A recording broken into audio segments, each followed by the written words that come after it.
오늘 일라이릴리라든지 제약 관련된 종목들의 흐름이 나쁘지 않습니다. 하지만 힘센허스, 우리 오앵커님의 애착 종목인 힘센허스는 급락세를 면치 못하고 있거든요.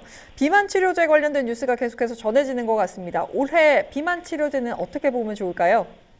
예, 아무래도 이제 뭐 AI 섹터가 지금 현재까지는 약간 조금 분위기가 심상치 않다 보니까 어쩌면 이제 비만 치료제 시장 다시 또 관심을 가져볼 필요도 있을 것 같거든요. 이 비만 치료제 시장이 뭐 생각보다 이제 2020년대 초부터 본격적으로 개화를 하고 이제 일라이릴리의 마운자고 젯바운드는 뭐 작년부터 본격적인 판매를 했음에도 생각보다 작년에 이 비만 치료제 기업들 주가가 많이 오르지 못했습니다. 이 노보노디스크도 작년에 그 마이너스로 오히려 수익률을 마감했고요. 그러다 보니까 이게 생각보다 작년까지는 재미가 없어서 어쩌면 올해 다시 이 산업을 좀 봐야 할 것 같은데 결국 이제 핵심 중 하나는 지난주 금요일 날 결국 힘센어셀스의 주가를 한 25% 하락시킨 그 이제 FDA에서 위고비하고 오덴픽이 공급 부족 리스트에서 해결됐다 그 이슈가 조금 비만 치료제 시장의 활기를 다시 한번 찾게 하는 것 같습니다. 결국 이게 뭐 노보노디스크나 일라이릴리 다 마찬가지였지만 결국 이제 힘센어셀스와 조금 경쟁 결국 가격 경쟁 압박이 좀 있었거든요. 그러다 보니까 이제 뭐 처방 건수가 계속 증가하는 것도 좀 멈춰 있었지만 처방 건수가 증가해도 가격이 워낙 압박을 받다 보니까 조금 부담스러웠는데 확실히 노보노디스크에도 긍정적이라 볼 수 있겠고 일라이릴리에도 긍정적이라고 볼 수 있을 것 같습니다.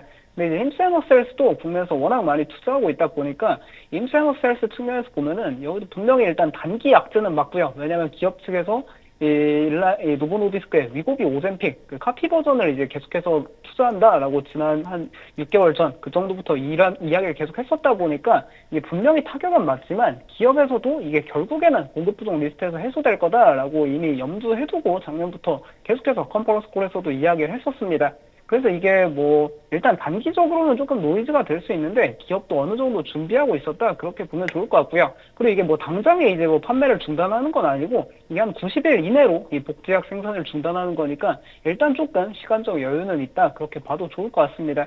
그리고 힘센어셀스에서도 실제로 이게 그 공급 부족 리스트에서 세마글루타이드가 없어질 거를 이미 다 대비하면서 뭐 자기들만의 이제 개인 맞춤형 뭐 경구용 비만 치료제라고 표현을 하더라고요. 이게 공식적인 뭐 FDA 승인 제품은 아닌데 뭐 여러 가지 비타민이랑 영양소 섞어가지고 만들어 놓은 이 경구용 알약 제품이 있습니다.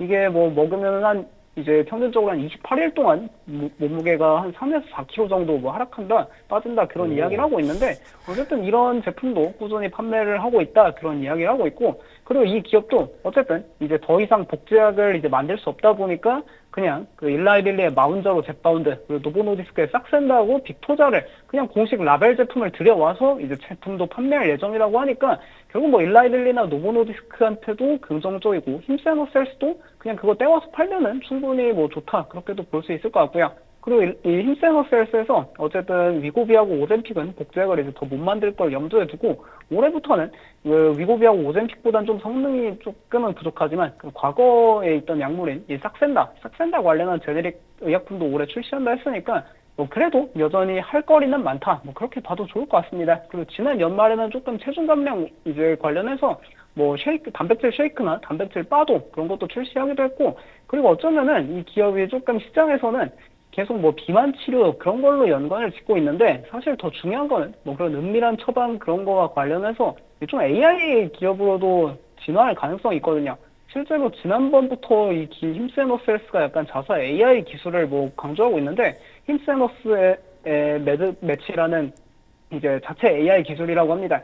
이걸 통해 여기가 워낙 이제 환자들 정보를 많이 갖고 있다 보니까 결국에는 이게 좀 플랫폼 기업으로서 AI 시대에 뭔가 개인들이 다들 자기만의 맞춤형 AI 의료 플랫폼 이런 걸로도 좀 진화할 가능성이 있다 보니까 뭐 비만 치료제 노이즈는 좀 일시적이고 그리고 이 기업이 좀 장기적으로 뭔가 AI와 함께 성장하는 거 그런 것도 계속 기대해 볼 수 있지 않나 싶고요. 근데 결국 힘센어셀스도 뭐 괜찮고 노보노디스크도 뭐 괜찮다 그렇게 볼 수 있지만 올해 어쩌면 가장 주목해야 할 기업은 일라이릴리입니다. 그리고 일라이릴리가 비만 치료제 시장의 대장주로서 올해 다시 한번 좀 힘찬 그런 모습을 보여줄 가능성이 상당히 높은데 그 가장 큰 이유가 여러 가지가 있습니다. 그중 대표적인 게 일단 도널드 트럼프가 현재 의약품 관세 공격을 엄청나게 위협하고 있고요. 의약품에 대해 관세 25% 부과 카드를 계속 꺼내고 있는데 결국 일라이릴리의 최대 경쟁사는 덴마크의 노보노디스크입니다. 관세를 부과한다고 하면은 이제 가격 경쟁력 측면에서 젯바운드하고 마운자로가 좀 경쟁 우위가 있기도 하고 그리고 의약품 관세뿐만 아니라 그냥 직접적으로 덴마크라는 국가에다가도 관세 위협을 하고 있는 상황이고요. 왜냐면 이제 그린란드가 좀 덴마크하고도 연관이 있다 보니까 그것도 좀 이 관세를 이용해서 많이 뭔가 작전을 치고 있다. 그렇게 보면 좋을 것 같고 그리고 이제 일라이릴리에서 작년에 이제 내놓은 이 릴리 다이렉트라는 이 DTC 온라인 플랫폼이 있습니다. 여기서 이제 반값 젯바운드, 이 유리병 형태로 주사기 기존에 갖고 있는 걸로 유리병에서 스스로 뽑아 쓰는 게 있는데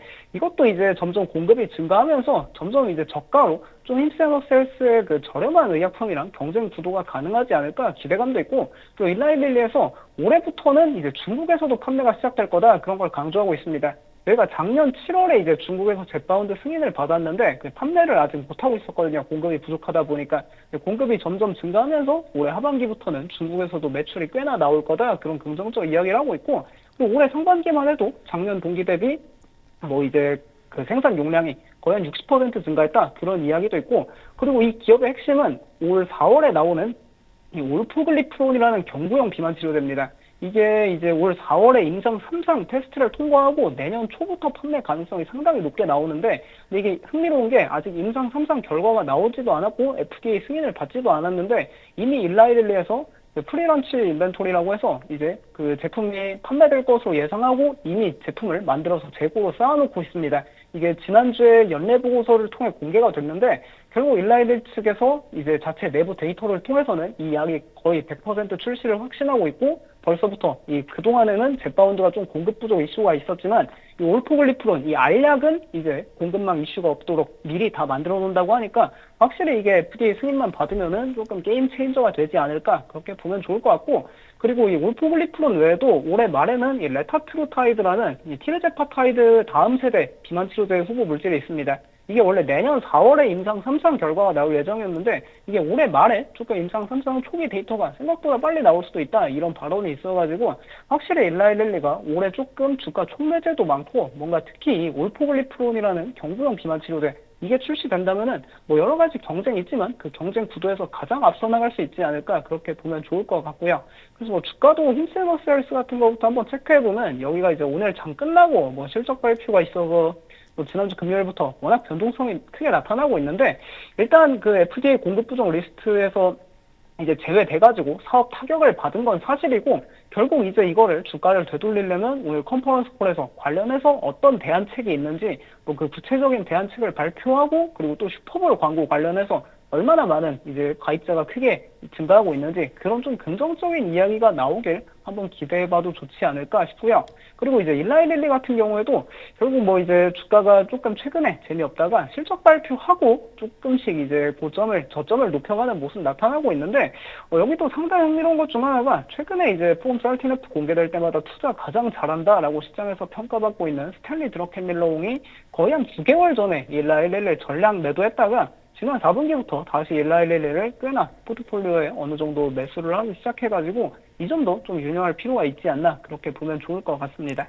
네, 이제 올해는 비만 치료제를 좀 볼만한 포인트들이 있지 않을까라고 말씀을 해주셨습니다. 사실 작년에는 AI단에 있는 종목들이 다 움직이면서 이런 제약 관련된 종목들이 시장은 엄청나게 성장을 한다는데 그만큼 주가는 따라오지 못하는 모습들이었거든요. 진짜로 이 경구용 비만 치료제가 나온다면 엄청나게 많이 팔릴 것 같단 말이죠. 경구용이라는 게 네, 알약이잖아요. 네, 그냥 먹는 거. 그러면 살이 빠질 수 있다. 네. 게임 체인저 맞네요. 게임 체인저죠. 네. 과연 일라이릴리의 경구용 비만 치료제가 시장을 좀 흔들면서 주가도 함께 올려잡을 수 있을지, 또 힘센 허스는 과연 오늘 마감하고 나서 실적 발표 어떻게 할지 잘 지켜보시면 좋을 것 같습니다.